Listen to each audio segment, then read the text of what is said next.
La libertad de opinión e información está prevista en el artículo 19, numeral 12 de la Constitución Política de la República.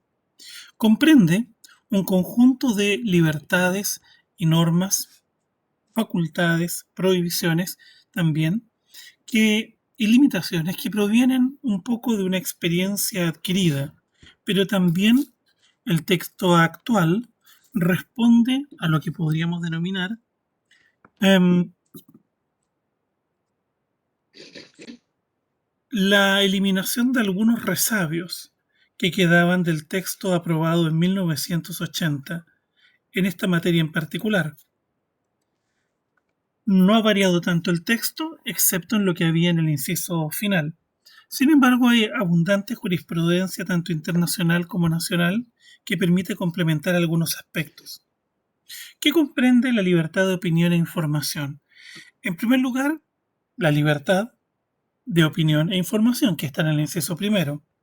En segundo lugar, la prohibición de monopolios estatales sobre los medios de comunicación social. En tercer lugar, el derecho de aclaración, declaración o rectificación de toda persona. En cuarto lugar, el derecho a fundar, editar y mantener diarios, revistas y periódicos, que está en el inciso cuarto. Alguien tiene por ahí abierto su micrófono. Agradecería si lo puede cerrar. Mm, En el inciso quinto se contempla la situación de las estaciones de televisión, el estatuto de las estaciones de televisión. En el inciso sexto se crea un servicio público particular en materia de televisión, que es el Consejo Nacional de Televisión. Finalmente, se regula un sistema de calificación de la producción cinematográfica, que en materia de una ley especial aprobada. La ley que venía de la dictadura fue modificada sensiblemente y hoy día está integrada por personas que tienen mucho que ver con este tema. Simplemente calificación. Vamos a lo primero.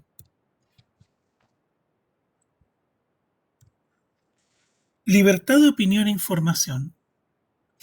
El inciso primero, en cuanto a los derechos protegidos, el inciso primero señala cuál es el alcance de los derechos involucrados, como una manifestación directa del sistema democrático a que alude el artículo cuarto contemplado en el capítulo primero de la Constitución.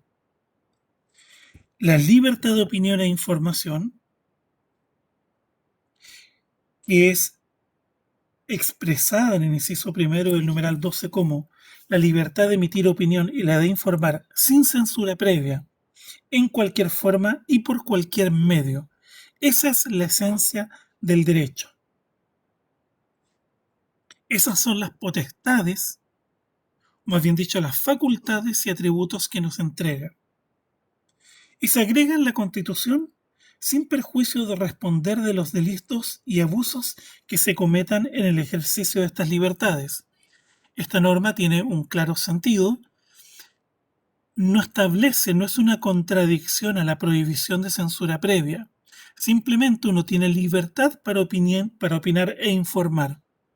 Pero si incurre en un delito de calumnia o de injurias, bueno, debe responder. Lo básico ahí es cómo se tipifiquen estos delitos. Tal vez en materia civil el tema no es tan complejo.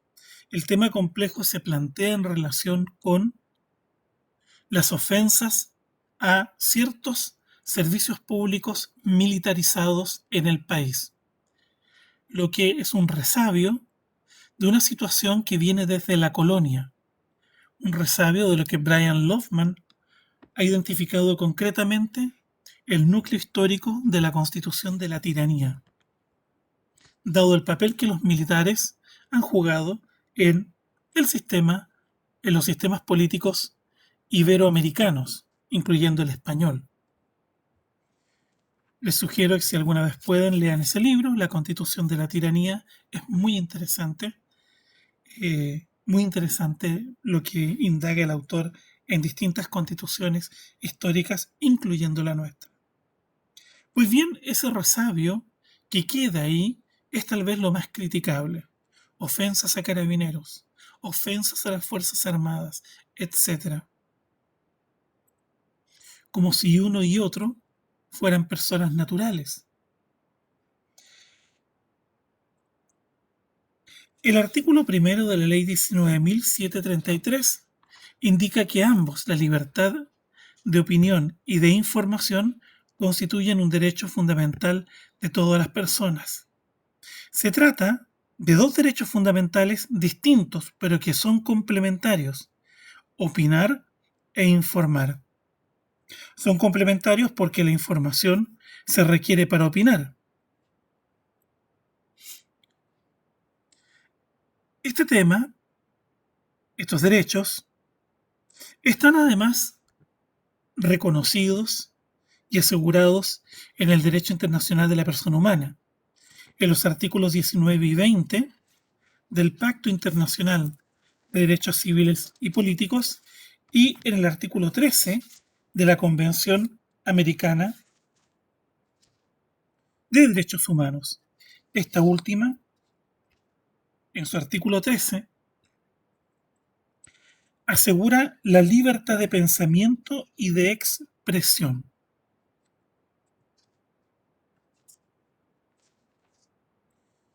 En términos mucho más amplios, por cierto, que la Constitución chilena.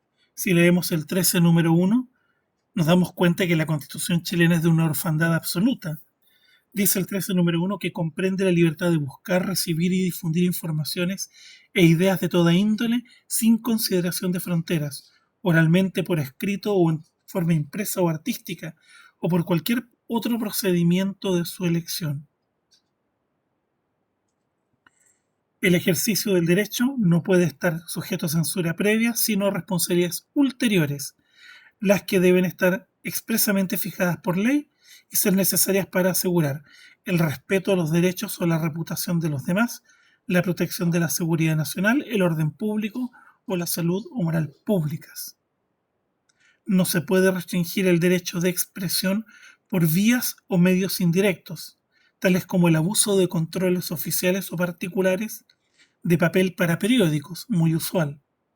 Se controla la venta del papel de periódicos, antiguamente, de frecuencias radioeléctricas o de enseres y aparatos usados en la difusión de información. Por ejemplo, el control en la venta de teléfonos celulares o de radios. La posesión de radios era un delito en ciertos regímenes totalitarios antes del año 89. O por cualesquiera otros medios encaminados a impedir la comunicación y la circulación de ideas y opiniones. Los espectáculos públicos pueden ser sometidos por ley a censura previa con el exclusivo objeto de regular el acceso a ellos para protección moral de la infancia y la adolescencia, sin perjuicio de lo establecido en el inciso segundo. Es decir, se puede establecer una censura, pero solo para ese objetivo. Ciertos espectáculos no pueden ser para. En el fondo es una forma de calificación, pero podrían ser para personas mayores. Estará prohibida por la ley toda propaganda en favor de la guerra y toda apología del odio nacional, racial o religioso, que constituyan incitaciones a la violencia o cualquier otra acción ilegal similar contra cualquier persona o grupo de personas, por ningún motivo, inclusive los de raza, color, religión, idioma u origen nacional. Si nos damos cuenta, la Convención Americana tiene un contenido mucho más amplio y permite insuflar de un verdadero contenido más democrático el críptico contenido que tiene nuestra Constitución. En parte, la Constitución tiene la redacción actual, fundamentalmente porque, en su tiempo, recordemos, no estaba ratificada la Convención Americana, todavía, por el gobierno autoritario de la época. Comprende también el derecho de acceso a la información pública en el sistema interamericano. Y este tema ha sido reconocido por la jurisprudencia constitucional y judicial chilena en diversos casos, haciendo aplicación de dicha jurisprudencia interamericana.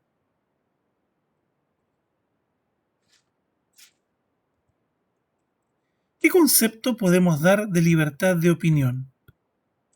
Es la facultad de que disponen las personas para expresar por cualquier medio, sin censura previa, su universo moral, cognoscitivo y simbólico, lo que creen, lo que piensan, lo que saben, lo que sienten, a través de ideas o juicios de valor, los que son por su naturaleza de carácter subjetivo, pudiendo además difundir e intercambiar dichas ideas y debatirlas con otras personas. Por lo tanto, este derecho comprende el derecho a no ser perseguido ni discriminado por las propias opiniones, contemplado en el artículo primero de la Ley 19.733, la Ley sobre libertad de información y ejercicio de la profesión de periodismo. Y comprende la libertad de conciencia, que es el derecho de cada persona en su fuero interno para adherir a aquellos valores o convicciones que creyeren convenientes, que hemos ya tratado en el 19 número 2, inciso primero. ¿Qué concepto podemos dar de libertad de información?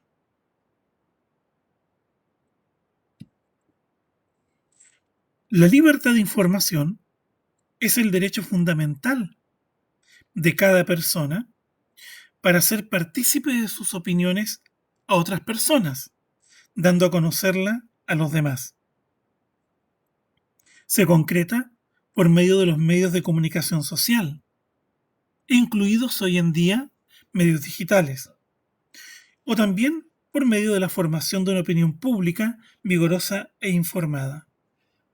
La libertad de información está asegurada en el 19 número 12 y se encuentra también consagrada en los artículos 19 número 2 y 3 del Pacto Internacional de Derechos Civiles y Políticos y en el artículo 13 número 1 y 2 de la Convención Americana de Derechos Humanos recientemente leída a ustedes.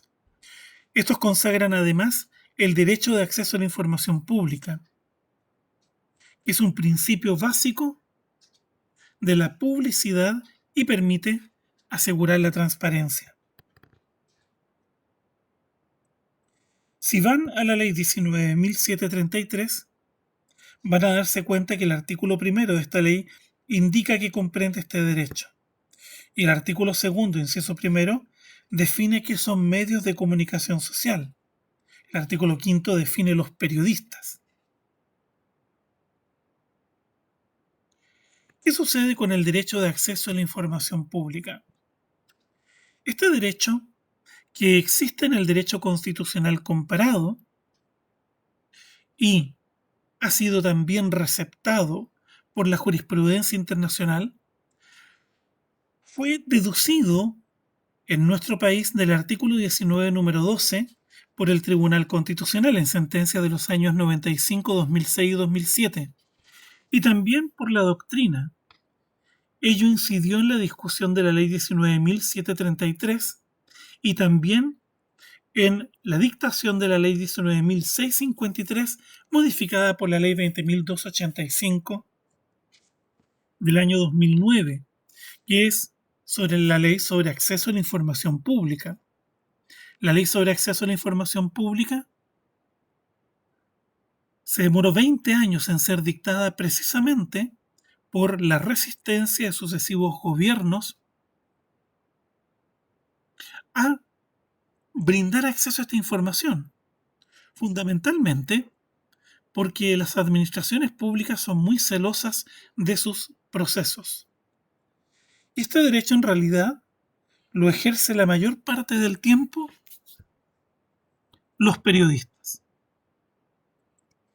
Ahora bien, este derecho de acceso a la información pública hoy día tiene una tramitación sumamente simplificada y existe un servicio público autónomo que es el Consejo para la Transparencia, que ejerce un control administrativo externo hacia la administración pública en relación con las medidas de transparencia pasiva y activa.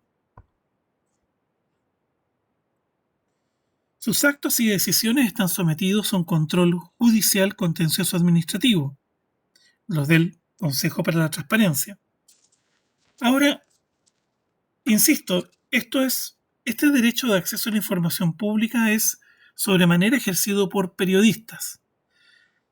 No son muchos los ciudadanos que realmente ejercen este derecho. Uno, porque no tienen interés. Y segundo, tal vez no tienen los recursos, aunque el procedimiento es sumamente expedito y es administrativo. No hay que contratar abogados ni nada. Sin perjuicio de ello, el Consejo para la Transparencia desarrolla programas de monitoreo de la publicidad y transparencia en los distintos servicios públicos, incluida nuestra universidad, por ejemplo, y tiene unos programas por los cuales hay verdaderos visitadores encubiertos y piden acceso a información en la oficina respectiva. La oficina respectiva tiene la información al ingreso de la casa central de cuáles son los datos que necesitan las personas cuando los solicitan o dónde tienen que ir. Una vez al año, generalmente aparece uno de estos visitadores encubiertos que solicita acceso a la información. Los periodistas en una ciudad chica se sabe quiénes son, pero cuando aparece alguien distinto, uno capta inmediatamente que es un visitador encubierto, un controlador encubierto. Por lo tanto, los servicios públicos tienen la información ahí a disposición. Ahora, es interesante señalar que la mayoría del tiempo la ciudadanía no solicita acceder a la información. Hay servicios en los cuales la ciudadanía no tiene el menor interés en averiguar qué hacen. Es curioso, es curioso. Siempre comento esto que en el año 2005 se emitió un informe en el estado de Nueva York sobre el acceso a la información pública en distintas agencias del gobierno estatal. Se hizo una investigación por la oficina del Contralor del Estado para ver si mantenían al día los registros. 2005. Los registros de información de acceso público, donde indicaban los actos administrativos, regulatorios dictados, etc. Y para sorpresa del Contralor Estatal, se descubrió que muchas agencias no mantenían el registro actualizado desde hacía más de una década. Algunos habían dejado de actualizarlo a fines de los 80. ¿Por qué? En parte, no estaba claro qué funcionario tenía que cumplir con la función, porque la transparencia implica un gasto, significa contratar funcionarios exclusivamente para esto, para satisfacer requerimientos de periodistas o de una persona que vaya una vez al año. Muchos servicios públicos hicieron un cálculo, agencias en el estado de Nueva York, y dijeron, bueno, ¿qué me sale más barato? ¿La multa o pagarle constantemente a una persona para que esté sentada ahí todo el día esperando que aparezca alguien? Y bueno, tomaron la apuesta de pagar la multa cuando los descubrieran. Es la economía política de la coerción, como se denomina en derecho y economía. Simplemente había agencias en las que nadie había ido a preguntar nada por décadas, porque trataban de temas demasiado lejanos a la ciudadanía. Y los periodistas eran predecibles. Solo iban a preguntar cosas que pudieran generar opinión pública. Temas de tributarios, temas presupuestarios, temas de justicia, de cárceles, temas de vivienda, pero no temas demasiado arcanos. Algunos temas medioambientales simplemente no les interesaban. El estatuto de los funcionarios públicos muy poco, porque los sindicatos tenían acceso directo a la información. Es bien interesante cómo evolucionan estos regímenes.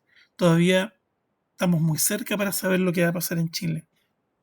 Pero quiero decirles que existe esta ley y en ocasiones se han descubierto cosas muy interesantes. Hubo un caso famoso de un antropólogo que vivía en La Legua, en la famosa población La Legua de Santiago.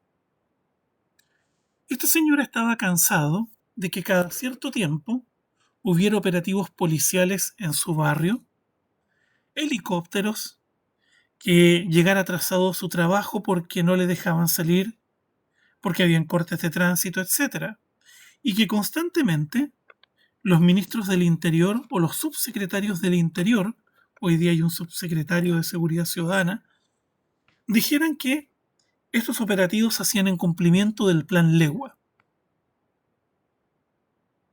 Y bueno, este antropólogo solicitó acceso a la información, quiso conocer el Plan Legua,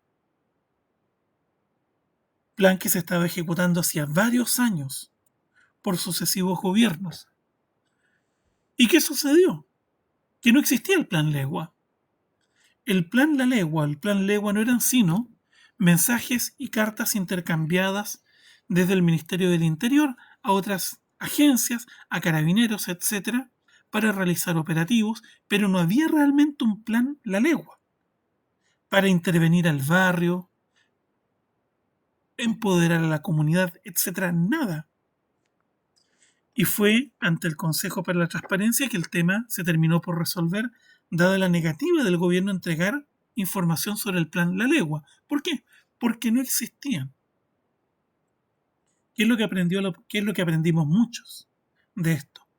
Que generalmente muchos de estos operativos que le ponen un nombre simplemente son la reacción de un burócrata a quien le dijeron en 24 horas produzca algo para la opinión pública, para mejorar las encuestas, etcétera. Es muy probable que lo mismo se repita en muchos operativos que tienen nombres rimbombantes y que desarrollan sucesivos gobiernos. Bien, este derecho de acceso a la información pública hoy día está regulado en la Ley 20.285, cuyo artículo 10 consagra expresamente el derecho de acceso a la información pública. Y los artículos 24 y siguientes regulan el control del derecho de acceso. Sobre ello hemos escrito los profesores Alech y el suscrito artículos sobre el control del derecho de acceso en el derecho comparado y en Chile, tan pronto se dictó la ley y el reglamento. Hoy día ya eso está un poquito añejo, pero algunas cosas que decíamos quedaron en evidencia. Por ejemplo, nosotros anticipábamos que el reclamo de ilegalidad de la administración del Estado en contra de las decisiones que concedieran el acceso por el Consejo para la Transparencia iba a ser una realidad frente a muchos autores que sostenían todo lo contrario, que en realidad la administración pública iba a estar impedida de. Y nosotros sosteníamos que no, que iba a ser algo recurrente. En los hechos ha sido algo recurrente. Así es. Se ha construido una cultura del recurso por parte de la administración. ¿Cómo surge este derecho de acceso a la información pública en Chile?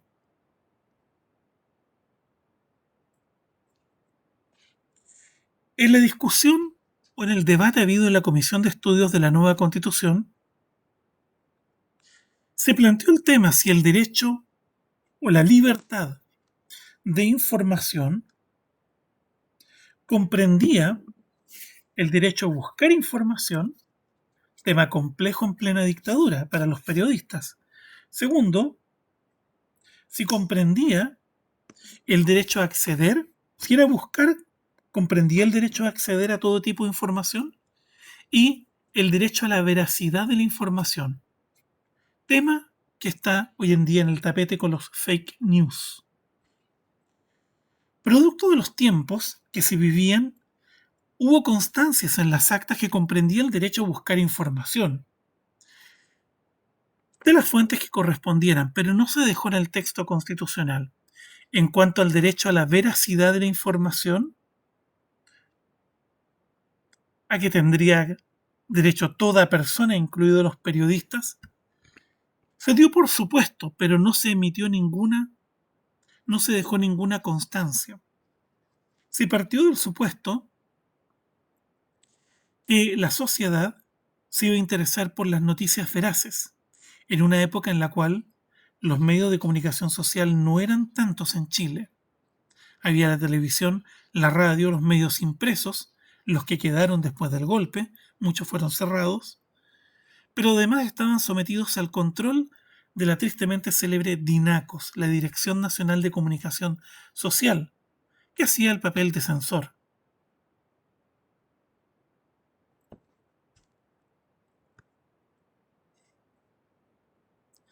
El tema se planteó después del año 90. Se planteó después del año 90 por temas ambientales. Un ex funcionario del Banco Central, que había renunciado al mismo, pidió acceder a las cuentas ambientales, a las cuentas o balances ambientales del Banco Central, y este se negó. Y ello fue escalando hasta llegar a los tribunales. Y se obtuvo, por la vía de los tribunales, el acceso a la información a través del 19 número 12. Lo mismo sucedió con el famoso proyecto Trillium. El mismo economista, dada la negativa del Ministerio de Hacienda de entregar información sobre este proyecto que implicaba la destrucción de millones de hectáreas de bosques en el sur, recurrió a la Corte Interamericana, el caso Claude con Estado de Chile, y la Corte dijo que el Estado debía conceder el acceso a la información, el famoso caso Claude. Lo mismo sucedió con el caso Moral, Moral con SEC, que por la vía de la antigua normativa de la ley 19.653 del año 99, normativa que era kafkiana, había que iniciar un juicio sumario, contratar abogado y todo. Bueno, llevó a que una persona de apellido Moral, una mujer, la señora Moral, pidió acceder a información en poder de la SEC, Superintendencia de Electricidad y Combustibles. Quería saber por dónde iban a pasar ciertos ductos de combustibles altamente inflamables, dado que ella tenía una propiedad y aparentemente no tenía claridad sobre por dónde iban a pasar estos ductos. Ello afectaba el valor de su propiedad. Y terminó ganando en los tribunales, en un juicio muy largo, el acceso a dicha información. Fue muy interesante porque los reportajes de la época, dado que la que recurría de amparo de información pública era de apellido Moral, decían que la SEC tenía líos con la moral, haciendo un juego con el apellido.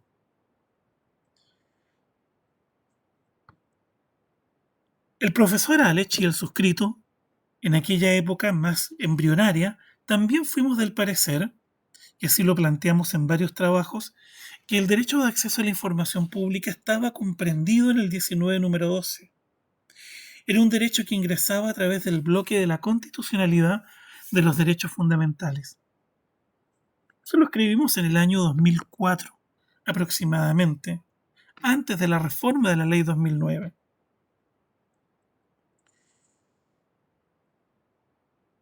Y lo hicimos básicamente porque así lo creíamos, ¿ya? Este derecho que existe en otras partes, bueno, ¿cómo lo incorporamos en Chile, dado los problemas del secreto gubernamental, dada la negativa del gobierno a reconocer este derecho? Bueno, hay que darle un carácter de fundamentalidad, anclándolo en un derecho fundamental como es el derecho a la o la libertad de información.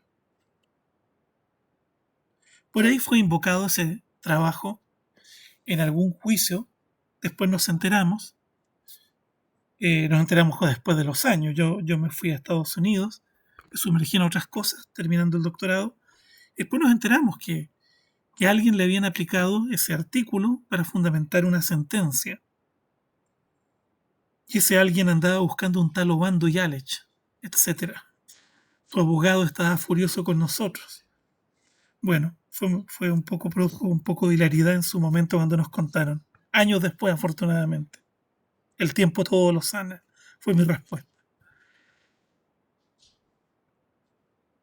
Hoy día, la verdad es que ya no tenemos necesidad de hacer todos estos artilugios y retorcijos y fundamentales en relación con el derecho de acceso a la información pública.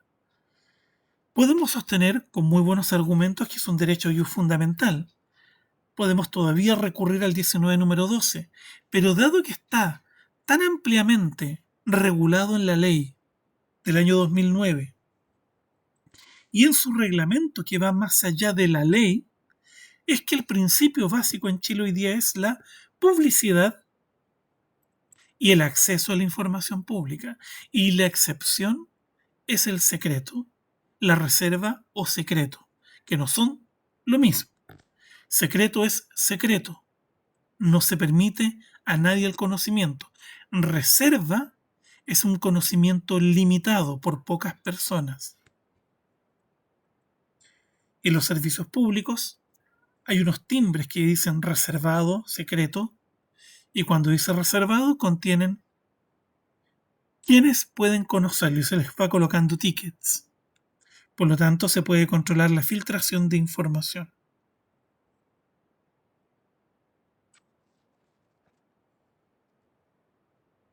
¿Cuáles son las limitaciones ordinarias a la libertad de información y de opinión? El 19 número 2 en el inciso primero indica que son los abusos que se cometan, delitos y abusos en el ejercicio de estas libertades. Por ejemplo, el honor y la honra. Esos delitos y abusos deben ser regulados en una ley de quórum calificado.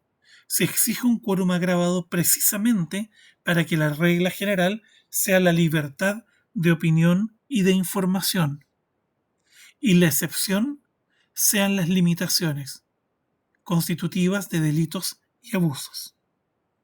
La idea es que no se incorporen más de las estrictamente necesarias.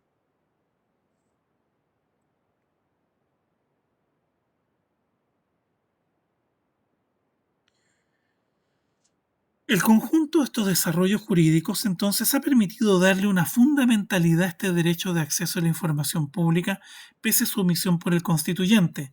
Yo no tengo la menor duda que este va a ser un nuevo derecho que va a surgir en la nueva constitución si triunfa la labor de la convención constitucional. Se partirá de cero, de una hoja en blanco, pero no tengo la menor duda que ese derecho se va a elaborar teniendo en vista lo que ha sucedido. Probablemente va a haber mayor amplitud, salvo las causales de reserva o de secreto previstas en la ley 20.285 y otras leyes paralelas, complementarias de otros órganos y servicios del Estado. El artículo, esto por favor concuerden el 19 número 12 con el artículo octavo de la Constitución. El acceso a la información pública no es un derecho nominativo, nominal, pero sí es un derecho implícito en el derecho en la libertad de información. En cuanto a dictámenes emitidos por la Contraloría General de la República, está dictaminado que la inclusión de limitaciones a la libertad de opinión e información en relación con la libertad de emprendimiento por la vía de la potestad reglamentaria presidencial invade el ámbito de la reserva legal, al regular una materia que es propia de ella. Este es el dictamen 44.943 del año 2009 a propósito de la publicidad de las farmacias. El presidente no puede limitar dicha manifestación de la libertad de expresión y de opinión por la vía de la potestad reglamentaria. La publicidad forma parte o está comprendida en las libertades que estamos estudiando.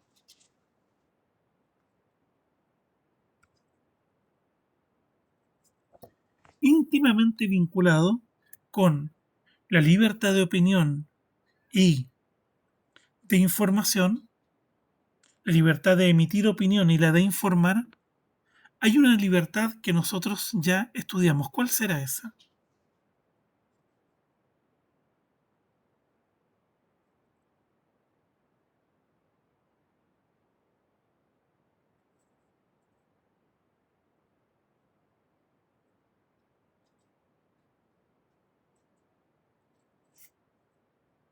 ¿Cuál será esa? A ver,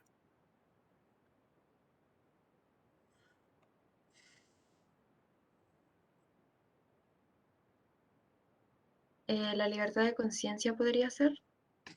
ok, ¿cuál otra? O sea, la libertad de conciencia está comprendida en estas libertades, pero hay otra que está íntimamente relacionada con la libertad de informar.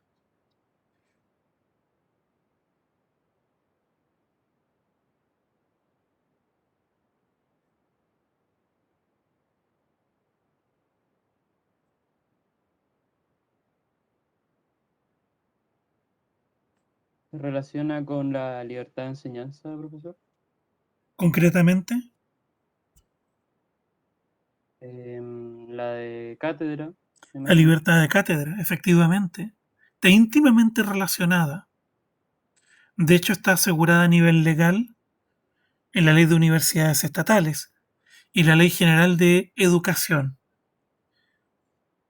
Es parte, es parte de lo que es la tarea educativa, la libertad de cátedra. Pero la libertad de cátedra descansa en un elemento estructurante del orden político que es la libertad de expresión. Sin libertad de expresión no es posible pensar en libertad de cátedra, libertad de investigación.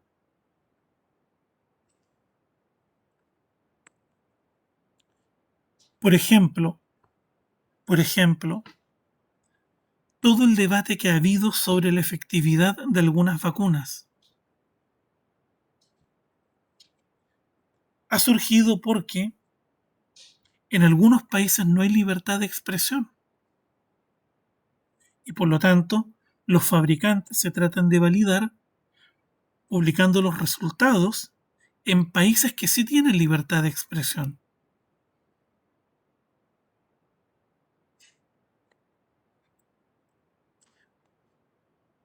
El tema de la vacuna rusa, que nos daban a conocer los resultados y finalmente los dan a conocer en The Lancet, con todo el debate que ha generado, el debate sobre las vacunas chinas, indias, etcétera.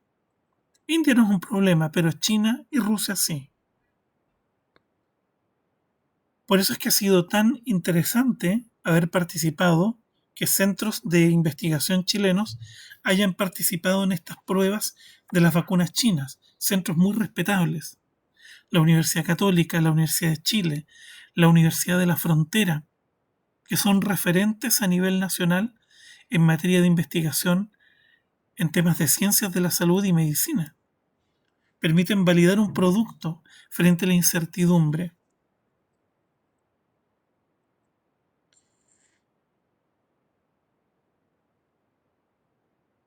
La libertad de cátedra obliga a que lo que uno hace lo divulgue. Y para ello uno se somete al juicio de los demás. La ciencia que se desarrolla en algunos países y se atribuyen grandes logros muchas veces es sospechosa. ¿Por qué? Porque no se conoce realmente dónde se publican los resultados. Y segundo, si se publican se someten a control de personas del mismo país. No se someten al control de la gran comunidad internacional de científicos. no deja de ser, no deja de ser un tema delicado, no deja de ser un tema delicado. La ciencia en Chile se mueve hacia la publicación en las revistas de mayor impacto a nivel internacional a objeto de poderse validar como empresa chilena. Tal cual. Usted quiere hacer una investigación sobre el origen del poblamiento en Chile, ok, relaciónelo con los temas antropológicos de nivel mundial, cómo se insertan en las grandes teorías, y luego publíquelo en un journal, en una revista altamente citada. Es así de simple y es dramático. Logre que lo publiquen, que sea interesante para el resto del mundo. Bueno, es así.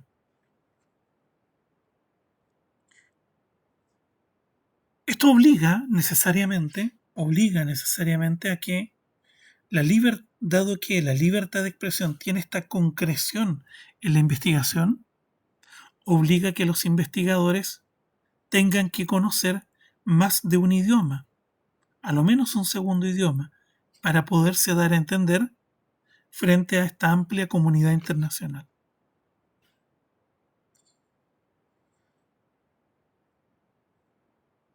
La segunda norma que se contempla en el 19 número 12 está en el inciso segundo, que es la prohibición, perdón, la prohibición de monopolios estatales sobre los medios de comunicación social. En este punto, la Constitución le impone al legislador una obligación negativa. En ningún caso podrá establecer monopolio estatal sobre los medios de comunicación social. Esta norma es una norma reactiva. Reacciona frente a los temores que se generaron en nuestro país en el periodo 70-73 por parte de opositores al gobierno de la época. ¿Cómo se puede establecer un monopolio estatal, directa o indirectamente? Por ejemplo, indirectamente, control sobre la venta del papel de diario, el famoso debate sobre la papelera en Chile en aquellos años. El papel de diario se produce por muy pocas empresas en Chile y es carísimo. Los diarios se endeudan comprando papel de diario y esperan pagarlo a cuenta del avisaje. Quien controle las compañías de papel de diario puede controlar los medios de comunicación social, negándole la venta a unos y permitiéndosela a otros. El gran temor era el Estado. En este punto, el constituyente establece una norma inspirada en el temor ante una representación que hizo de fuerzas políticas que estuvieron en el poder en un corto periodo de tiempo en nuestro país. Habrá sido una caricatura o no, lo dejo al juicio de la historia, pero ella es la explicación de esta norma. Ahora, si nos damos cuenta, se habla del Estado. El Estado no podrá tener un monopolio estatal. Esto significa que el Estado debe desarrollar políticas para el acceso a la propiedad de los medios de comunicación social de la colectividad, de la sociedad civil y económica. Por lo tanto, debe haber pluralidad o pluralismo en la propiedad de los medios de comunicación social. Ese pluralismo jamás ha dejado de existir en Chile, pero hoy día es menor. Se produjo una verdadera consolidación.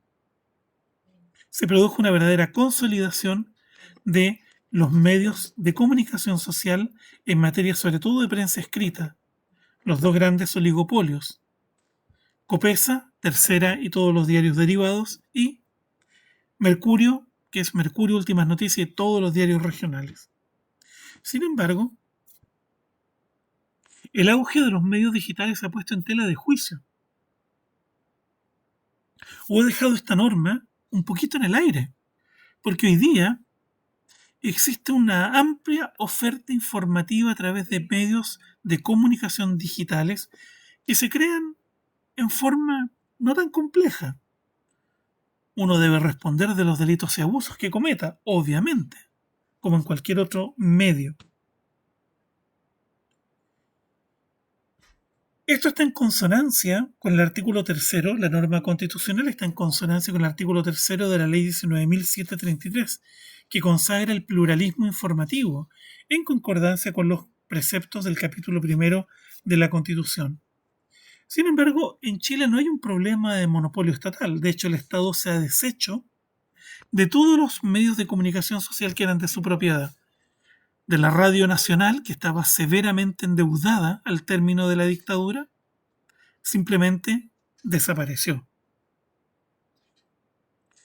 Televisión Nacional de Chile fue sometida a un estatuto especial como una estación de televisión comercial de propiedad estatal y con un directorio en que están representadas diversas sensibilidades, no todas, del mundo social y político.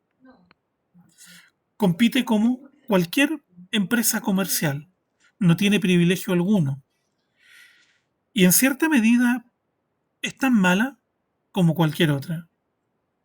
La idea de una televisión nacional que surgió a imagen y semejanza o tratando de aproximarse a lo que es la BBC, la British Broadcasting Corporation británica, y que tiene similitudes, que tiene reproducciones en Canadá, en Australia, etcétera, simplemente desapareció con el tiempo.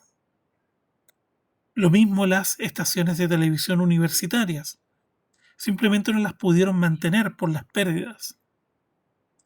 Y hoy día están todas semi-privatizadas.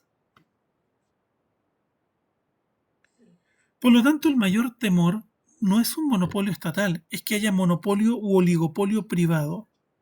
Y para ello se debe acudir a la legislación de defensa de la competencia.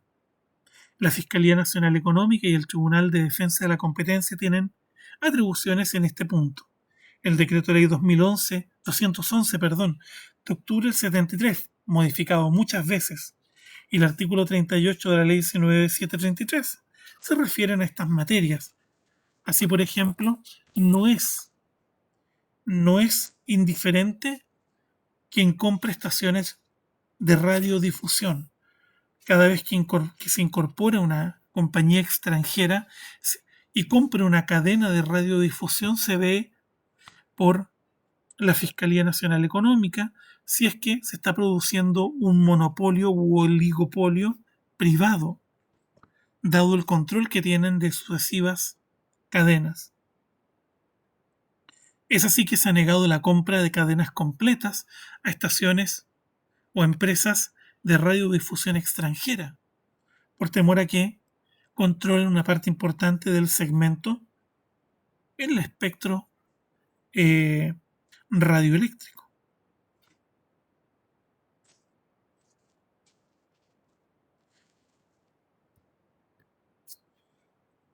Luego, en el texto constitucional aparece el derecho de aclaración, declaración o rectificación. Indica el texto constitucional que toda persona natural o jurídica ofendida o injustamente aludida por un medio de comunicación social tiene derecho a que su declaración o rectificación sea gratuitamente difundida en las condiciones que determine la ley por el medio de comunicación social en que esa información hubiera sido emitida. Para ello, hay un procedimiento regulado en los artículos 17 a 19 de la ley 19.733 que les voy a pedir que lo estudien. Este derecho también está regulado en el artículo 14 de la Convención Americana de Derechos Humanos. 14, número 1 y número 2. La rectificación o respuesta en ningún caso eximirá de otras responsabilidades legales en que se hubiese incurrido, si es constitutiva de delito.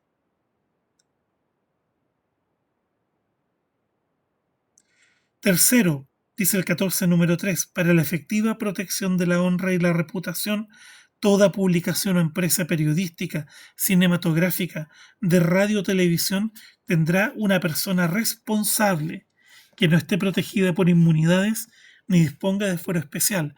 Es el denominado director responsable, que tiene la representación legal del medio de comunicación social. Es importante señalar que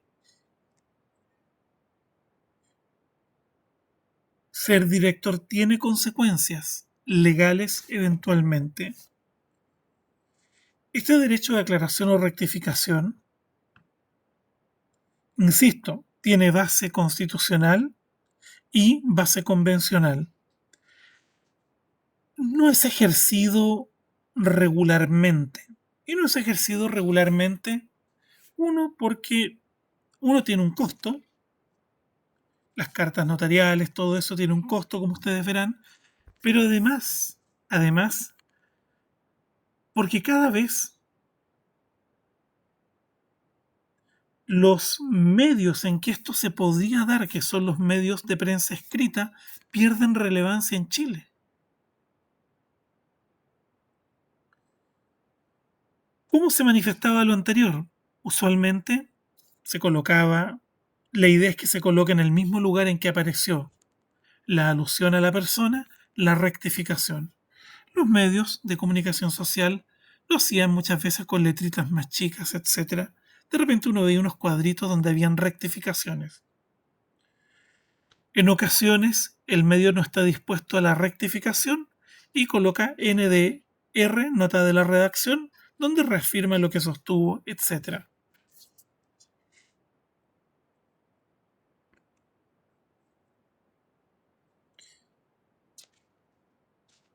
Insisto, la regulación legal, está en los artículos 17 y siguientes de la ley 19.733. Vamos a hacer un receso de 20 minutos y nos volvemos a encontrar a las 12:15. No sé si hay alguna consulta en forma previa o las dejamos para después.